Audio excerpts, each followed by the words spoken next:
Assalamualaikum warahmatullahi wabarakatuh. Kembali lagi bersama saya. Pada video kali ini saya akan menjelaskan materi kimia kelas 10 pada KD2 yaitu perkembangan teori atom.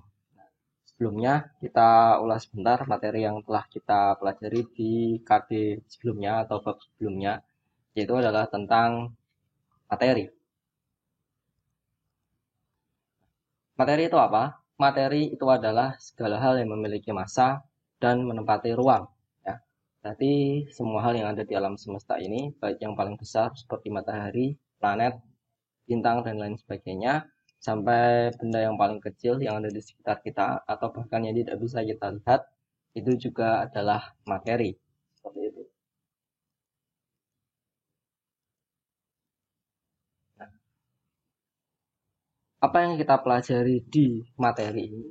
Nah, materi ini yang kita pelajari adalah struktur, sifat, perubahan, serta energi yang menyertai perubahan materi itu.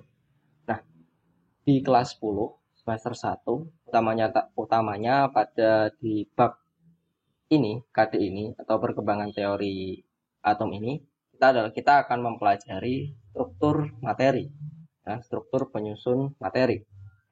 Yaitu kita mempelajari tentang perkembangan teori atom. Nah, seperti halnya bangunan yang tersusun atas tumpukan batu bata, semua hal yang ada di alam semesta ini, materi, itu adalah tersusun atas partikel dasar yang sama yang disebut sebagai atom. Nah, ketika kita memperbesar suatu materi ini, nah, seperti ini di alam semesta seperti ini, ketika di zoom, diperbesar terus alam semesta, bumi, ya kan, kita masuk ke manusia seperti ini kan, masuk kulit, aliran darah, sel, dalamnya ada yang namanya partikel dasar yang disebut sebagai atom.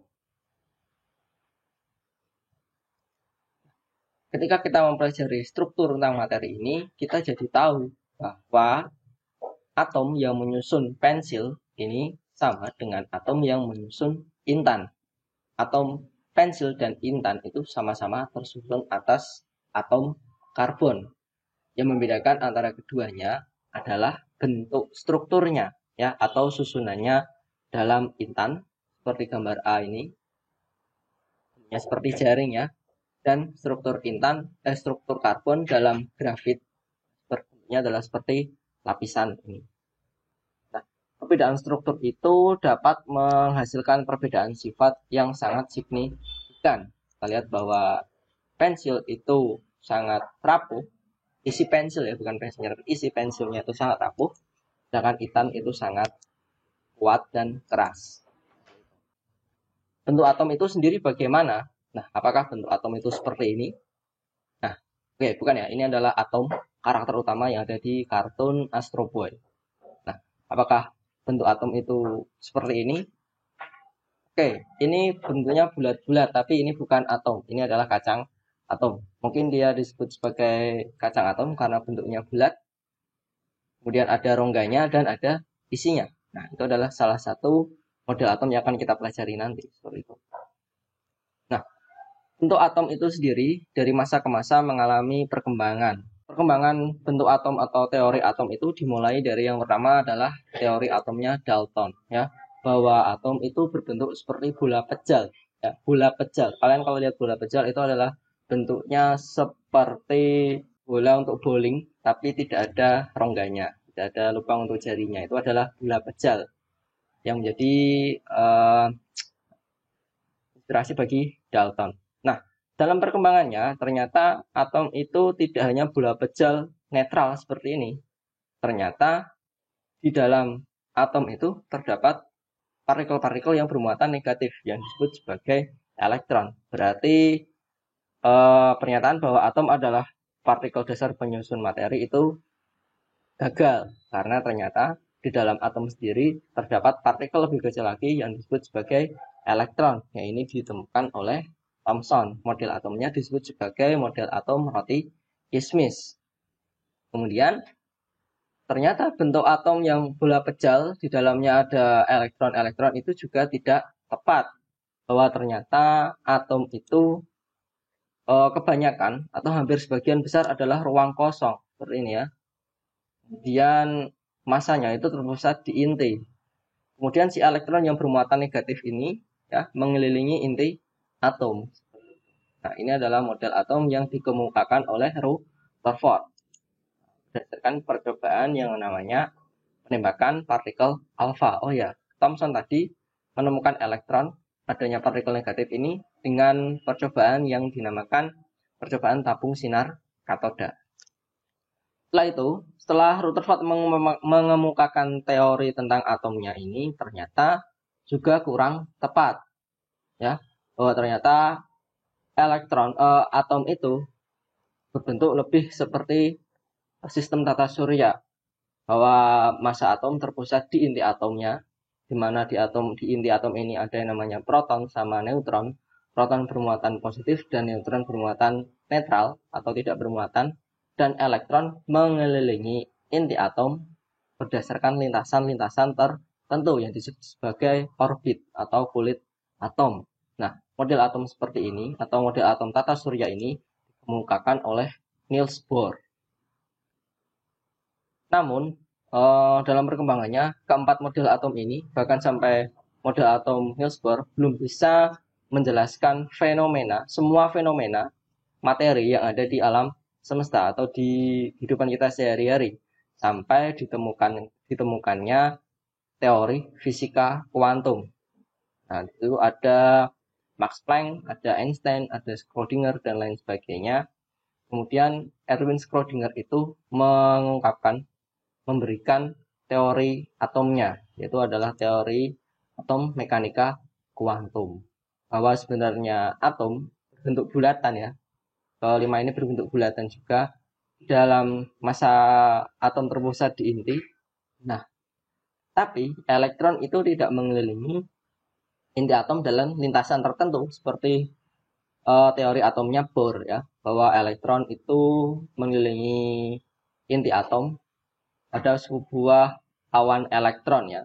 Jadi kita tidak tahu elektron itu ada di mana, ada di lintasan mana. Yang kita bisa tahu adalah kebolehjadian menemukan elektron itu di dalam yang namanya orbital. Nah, bentuk ini kalau kalian lihat yang bentuk elips ada 6 ini adalah orbital elektron atau awan elektron. Teorinya disebut sebagai teori mekanika kuantum. Nah, sebelumnya bahkan sebelum Masehi ya, pada abad ke-8 sebelum Masehi itu ada seorang filsuf Yunani bernama Demokritus yang bermain dengan otaknya, atau dia mencoba berpikir bagaimana ketika kita memecah sebuah keping logam emas itu menjadi setengah bagian. Dari setengahnya kita bagi menjadi seperempat menjadi seperdelapan, dan terus sampai 1/berapa yang sudah tidak bisa dibagi lagi. Nah, ternyata bagian yang tidak bisa dibagi lagi itu dia sebut sebagai atomos, adalah bagian terkecil dari suatu materi.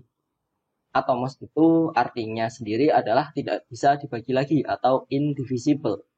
Dia adalah orang pertama yang menemukan istilah atom. Nah, menurut Demokritus juga bahwa atom-atom penyusun zat itu memiliki sifat yang unik dan sama dengan zat yang disusunnya. Bahwa ketika sebuah atom emas itu, karena emas itu adalah kuat, maka atom-atomnya juga kuat. Kuatnya karena apa? Mungkin karena atomnya itu memiliki kail seperti ini. Mana kail-kail ini digunakan untuk berikatan. Atom dari api panas ya, panas dilambangkan dengan segitiga dan lain sebagainya. Atom dari tanah liat itu bentuknya mudah dibentuk seperti ini dan lain sebagainya. Itu adalah hipotesis atom dari Demokritus, filsuf Yunani pada abad 8 sebelum Masehi. Kira-kira seperti itu.